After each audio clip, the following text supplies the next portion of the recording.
аввалин бор маро дӯстам Қурбонов Некрӯз маро ба толори варзишии ҷуҷитсу бурд ва ман дар он ҷо машқ кардам.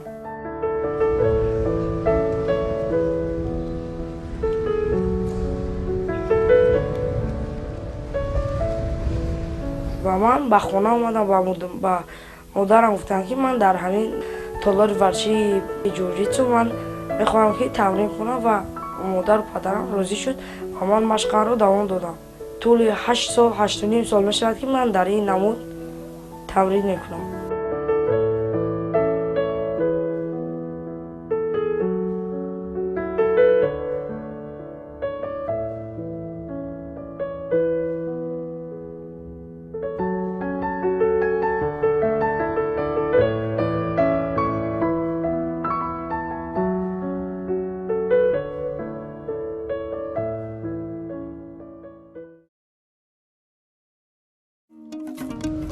толори варзишии донишкадаи тиҷорати Тоҷикистон. Ибодулло Ибодов муддати бештар аз 8 сол аст ки ба ин толори варзишӣ барои машқ кардан меояд. ӯ дар риштаи ҷуҷитсу тамрин мекунад.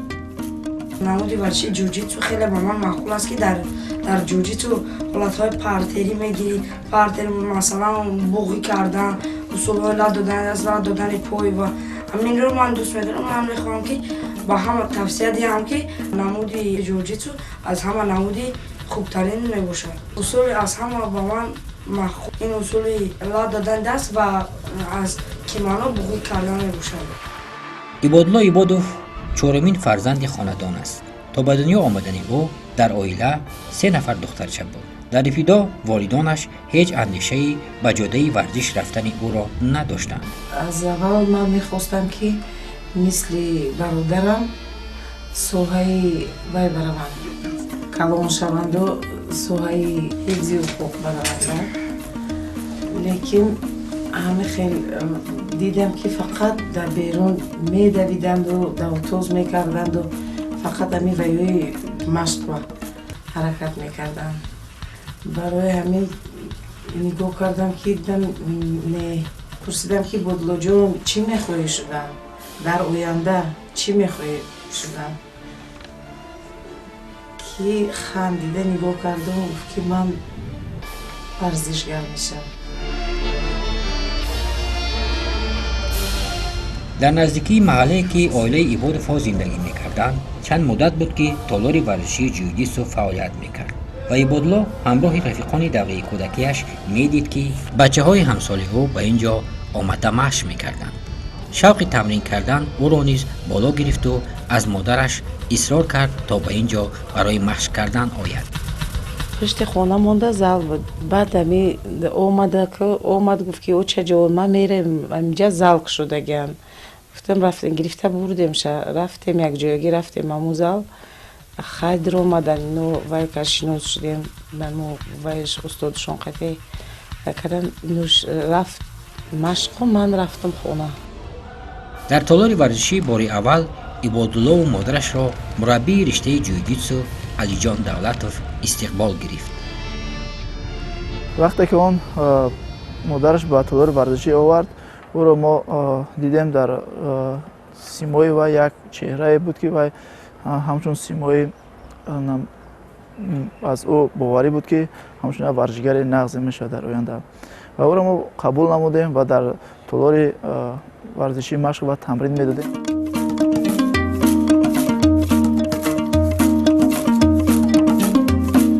бегонӣ омад, пурсидимша ки бачаҷон маҳқул шуд. гуфт ки ҳо очаам хеле хурсанд.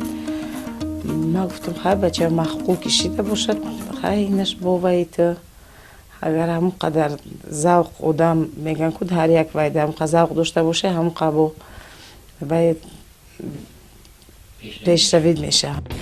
дар рӯзҳои аввали ба тамрингоҳ рафтанаш Ибодулло ба ин намуди варзиш дил бохт. ҳама рӯз чун аз мактаб фориғ мешуд, сӯи толори варзишӣ мечитофт. ин дилбохтагии ӯро нисбат ба ин намуди варзиш падаркалонаш борҳо мушоҳида кардааст. вай вақта ин тахминан 8 сола буда 8 сола буд. аз ҳамон вақт ҳамин завқаш худаш саҳар бега кадом вақте ки набошад همین جوان کس نمیگیرد، هم سونکش میگیرد، لباسش میگیرد، تعریف زالب میدهد.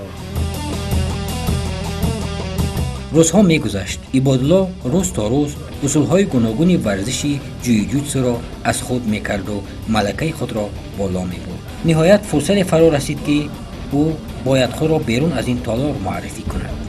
روز تا روز وای گویم تجربهش باز بیشتر و خوبتر شد. من با وای باز گفتم که مسئله دارم که آمادگی جدی بین که در پیش مسابقه شهری برگزار می‌گردد که اگر تو توانی در این مسابقه شهری اشتراک کنی سزاواری اگر مدال یکم یا دوم گیری میتونی که روخت گیری با مسابقه‌های جمهوری. بعد از همین دیدم که گفته که چجور اومد مسابقه داریم بعد گفتم مایلش خیلی مسابقه رفتم مسابقه یک مسابقه دوی مسابقه من خیلی جوی اول گرفت اومد خرسند تلفن میکردن که او چجور جوی یکم گرفتم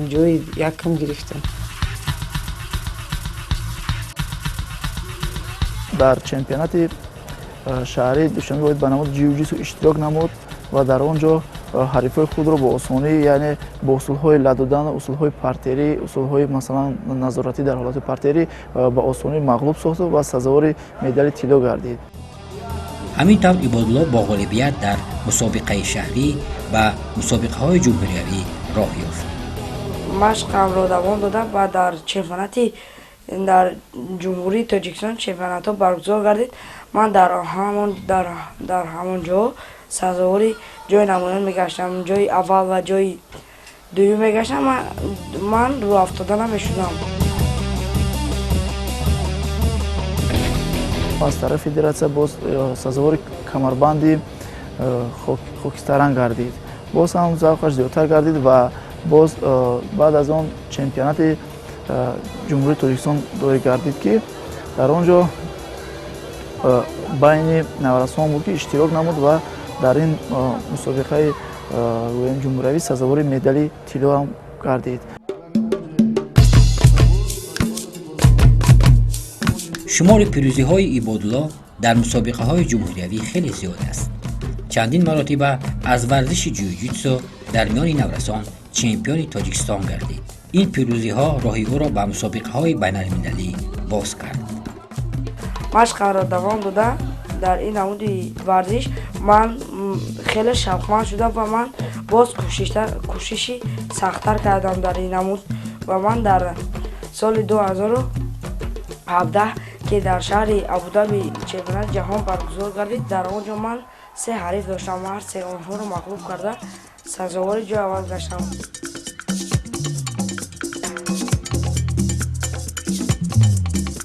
عبادالله عبادوف سال 2017 در نخستین اشتراک خود در چمپیونات جهان آید به جوجیتسو که در شهر ابوظبی امارات متحده عرب برگزار شد عنوان چمپیون جهان در میان نورسان را به دست آورد. بار اول بود که در دور قوزمایی وقتی که در میدان اشتراک میکرد حریفای خود را کوشش میکرد که تیزتر با اصولهای لد دادن مغلوب سازد و اون در حریفانش که از امارات متحده عربستان بود و دیگر از دولت یوردانیا بود و دیگر از دولت مغولستان بود که آنها را تیزتر با آسانی با اصولهای لد دادن و با اصولهای بوقی کردن با آسانی در چمپیونات جهان که در امارات متحده عربستان دایی گردید مغلوب شد و سزاوار مدال طلا گردید. اون اولین مدال طلا بود که در عبادالله که در سطح جهانی سزاوار مدال گردید. نخستین پیروزی او را مادرش جمیله زاکیرова هیچ از خاطر برآوردن نمیتواند. یکمین مسابقه شما که دبی رفتن که عربستان رفتن همون مسابقه را تماشا کردم. ما در جای کور مسکو در کور بودم که همونجا زنگ زدن که او چجون ویش پرچش روی کردم. همونجا تماشا کردم و خرسندی چشمام من خیلی اشک ریخته. گفتم که هیچ وی نداشتم، باوری هم نداشتم که در جهانم خیلی وی میکنن. اینو مسابقه جهانی داشتم. از سال 2017 سر کرده عبادالله عبادوف در مسابقه های بین المللی پیوسته اشتراک میکند. بعد از چمپیونات جهانی سال 2017 در جمهوری قزاقستان در یک مسابقه بین المللی اشتراک کرده جای یکم را صاحب شد.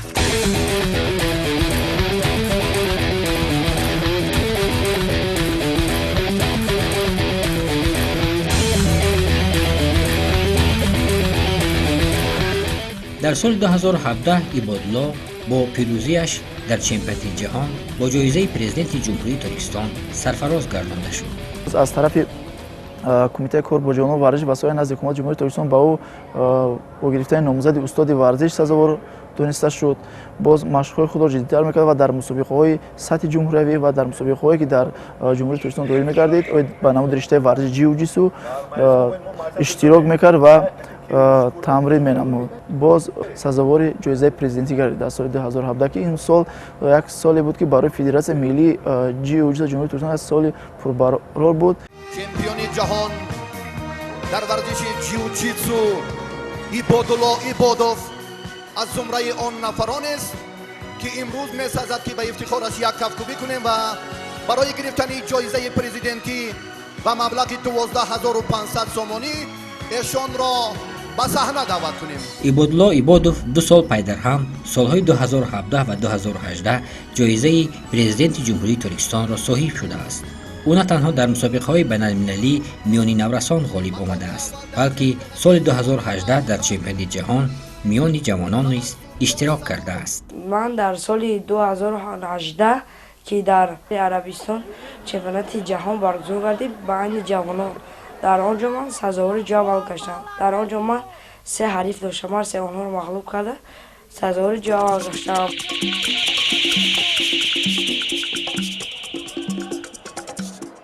ایبادلا ایبادوف در مسابقه‌های زیادی داخلی و بین‌المللی اشتراک کرده است، اما همیشه مقابل به حیث مخلص اشتراک نمودن مادرش می باشد. یکم مسابقه مورا نمیمونه این مسابقه رفتم. همین مسابقه میشد یک بار شوخی کردم برام تاجیکستان دوشنبه مسابقه شده بودم و تولور ورزش گفت که مسابقه با من شوخی کرده، گفتم که من میرم گفتم یک بار مسابقه دادم یک بار اشتراک کنم نه او چجور نروی شما نروی من مسابقه تمام شد من زنگ میزنم شما ده برای همین یکم بر نمیمونه من هم برای همین که زیق نشه و بچه‌م گفته برای مقه یکم بر نرفتم اشتراک نکردم راست دیگه. ایبادلا در رشته جیوجیتسو ملکه و تجربه خاصی رقابت کردن را دارد. این مهارت او بارها باعث توجه مربیان و ورزشکاران خارجی در مسابقه‌های بین‌المللی گردیده است.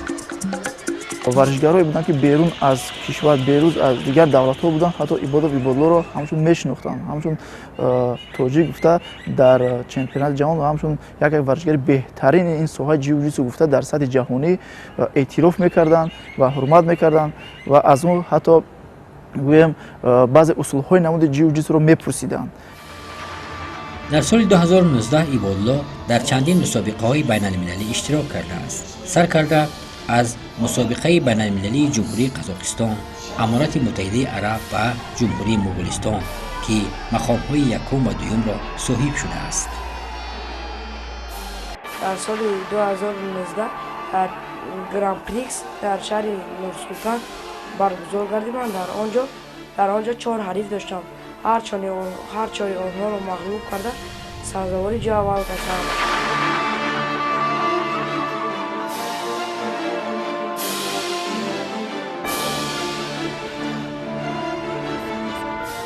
من در سال 2019 در چمپیونات جهان بین جوانان برگزار گردید که من در آنجا 5 حریف داشتم. یکمین حریفم از دولت روسیه بود که او را مغلوب کرده، دومین حریفم از دولت عربستان بود او را هم مغلوب کردم، سومین حریفم از دولت قزاقستان بود که او را با اصول دادن دست مغلوب کرده هر 3 آنها را، چهارمین حریفم از دولت عربستان بود او را مغلوب کرده و به دور فینالی با ورزشگری از مغولستان بود که من او را با حساب 4 بر 2 مغلوب کرده سزاوار جام اول گشتم. ایبادلا در چندین مسابقه‌های بیرون از کشور و سطح مسابقه‌های بیرون از کشور زیادتر کرد، چون که نمود رشته ورزش جیوجیتسو در تمام بازی‌های آسیایی وارد گردید و در سال 2020 که در آینده در نقشه است که بازی‌های آسیایی بین نورسان دایر می‌گردد. آخرین مسابقه‌ای که در آن ایبادلا ایبادوف در سال 2019 اشتراک کرده است در کشور مغولستان میباشد. در آنجا من 3 حریف داشتم، 2 حریفم رو مغلوب کرده و من در دوری فینالی با حریفی در شهر ابودابی که من او رو با اصول 2-4 زدم، او مرا مغلوب کردم و او مرا در چمپیونات آسیا با 2 گل مرا مغلوب کرد. من هم آخرون مسابقهش در همین منگول همین باید آماست که همین قدر بچه که جای یکم ویر دادن در امارات عرب ویر مغلوب کرده بود. لیکن در اینجا در این منگول با قطعی هم با خوردن یگان اینش نویش خیلی غلبه نداشت. شکل شد و سودیا ها همون بخصوص مصلحت کرد جای یکم واید دادن جای دیوم این کرد. برای همین خیلی هر چند که باشد این برای چمپیونات آسیا روی خط گرفت. علیجان دولتوف این باخت ایبادلو ایبادوف را در رقابت فینالی در چمپیونات جهان که در مغولستان برگزار گردیده بود از اشتباه خود ایبادلو وابسته می‌داند. در قسم فینالی از یک اشتباه یعنی یک خطاگی رخ داد که در آنجا سزاوار جای دیوم گردید و حریف اویی که ایبادوف ایبادلو در چمپیونات آسیا از او مغلوب گردید او را در سال 2019 در چمپیونات جهان با اصول خلها وی را مغلوب ساخته بود. اما در چمپیونات آسیا از یک اشتباه و نرسیدن وقت ایبادوف ایبادلو در چمپیونات آسیا مغلوب گردید و سزاوار مدال نقره گردید و اینچنین اولین شخص است که در چمپیونات آسیا بین نوسان با راحت با بازی‌های آسیایی بین نوسان را سزاوار گردید. حالا ایبادلو ایبادوف با بازی‌های آسیایی میانی نورسان آمادگی می‌گیرد. می‌خواهد که در بازی‌های آسیایی غالب شود و رقیب مغولستانی خود را در آنجا شکست بدهد. من رو افتادن نیستم. من میخوام که در سال 2020 در بازی‌های آسیایی میخوام رو مغلوب کنم، سزاوار جای اول کردم. مکتب تحصیلات میانه عمومی رقم 42 ناحیه فردوسی شهر دوشنبه ایبادلو در صنف نهم این مکتب تحصیل می‌کند. معلم‌های مکتب من خیلی دلسوزم. من وقتی یک مدال طلا رو میگیرم در مجلسگاه مرا میخزانند، میگویند که همین ورزشگر سزاوار جای اول گشت و من وقتی که جای اول میگیرم آنها به فرودگاه میبرند. شکار سه نمود میشود. من بسیارتر فنی زبان تاجیکی را دوست می‌دارم. قطبیه عبیدالله‌یوه در مکتب از فن زبان و ادبیات تاجیک درس میگوید و ایبادلو را از خوانندگان فعال صنف میداند.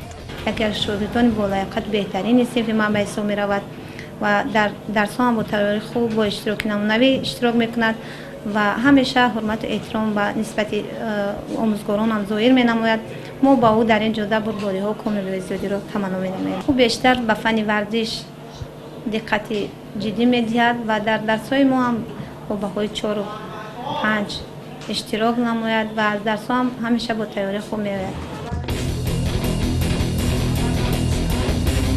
من با ایبادوف ایبادلو در یک صنف تحصیل می‌نمایم و پسری خیلی فعال میباشد، در درس‌ها با طلبه‌ها یاری می‌رساند. چمپیونات جهان بود برگزار گردید و با اشغال جای یکم سزاوار مدال طلا گشت و ما خیلی از این خرسند شدیم.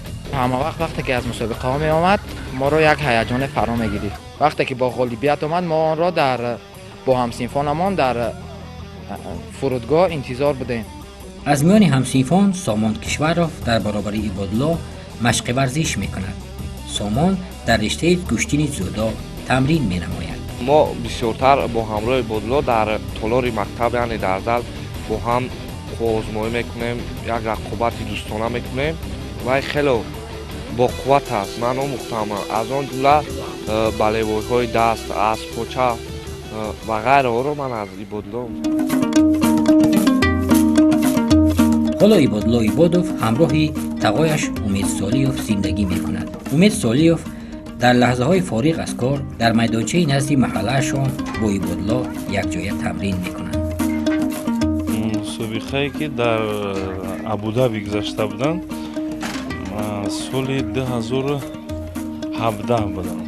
2017 همونجا برآمد کردم، بسیار عذاب کشید، دیدک мақсад ман мехостам барои ки дар аввало бисёр иштирок мекард, бисёр осон мегирифт ҷои аввало.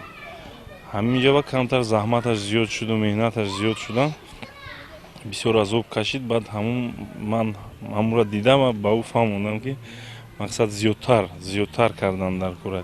Барои чемпион 3 соат 2 соат машқи кам аст. Бояд чӣ қадар зиёд кунад, ҳам қадар беҳтар аст. мураббии Ибодулло Ибодов Алиҷон Давлатов аз ӯ умеди калон дорад. ҳама рӯз ӯ ҳамсолонаш дар толори варзишӣ ҷамъ омада тамрин мекунанд. якҷоя ба бозиҳои осиёгии миёни наврасон омодагӣ мегирад. Ибодов Ибодло гӯем ин як варзишгар аст ки мо аз ин боварӣ комил дорем ки оянда агар дар тамринҳои худ боз ҳам ҷиддитар кунад, мо боварӣ дорем ки дар бозиҳои осиёе ки дар 2020 дар давлати Муғулистон доир мегардад, метавонад ки парчами давлати азим боз ҳам парафшантар, боз ҳам болотар бардорад. Чунки аллакай таҷрибаи хеле зиёд аст. ҳатто дар чемпионате ки дар шаҳри Нурсултан дар ҷумҳурии Қазоқистон доир гарда буд, Ибодов Ибодло дар он ҷо вақте ки тамрин мекард, ҳатто ҳамсолои ӯ, амғулои ӯ аз дигар давлатҳо буд, меомаданд вақте ки қозмои Ибодов Ибодлоро медиданд дар майдон, омада аз вай ҳатто усулҳои намуди ҷиу-ҷитсу пурсиш мекарданд. Ҳатто калонсолон омада мепурсиданд. Чунки ман дар он ҷо бисёр дар вақте ки тамрин кардам, ман бисёр мушоҳидат мекардам, меомаданд мепурсиданд ва боз аз ман суҳбат мекарданд ки ин варзишгар аз Тоҷикистон камарбанди чи аст? Камарбандаш ман мекунам камарбанди хокистаранг аст ки хеле аз камарбанди ҳарифои ӯ пасттар буд, аммо таҷрибаи ӯ хеле зиёд буд. интихоби худаш чизе ки худаш интихоб мекунад, мо маҷбур карда наметавонем. мози як замона шуда ки фарзанда маҷбур карда наметавонем. чизе ки мо маҷбур кунем ки ӯ да махқул набоша, барои ҳамин ки худаш барои худаш ҳамира гирифта, ҳами варзиша гирифта ки то вай будан ҳама ба ихтивои ино чизе ки худшон да махқула, ҳами амура мо интихоби фарзандмона нигоҳ мекунем.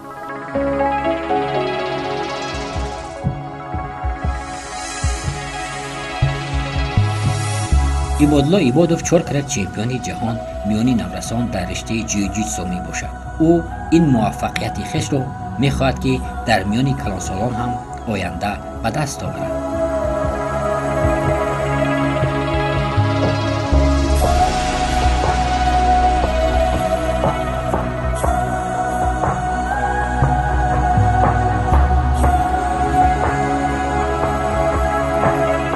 фардо модараш ба сафари дур меравад. бисёр мехоҳад ки чанде бо модар бошад, аммо фурсати тамрин кардан фаро расидааст. бояд ба тамрингоҳ дар вақташ ҳозир шавад. ҳамин гуна реҷаи тамрин дорад. хушбу ҷанг паҳн накунӣ раҳода маткун хушбу раҳо биён суқ саломат ра суқ саломат баргард биён.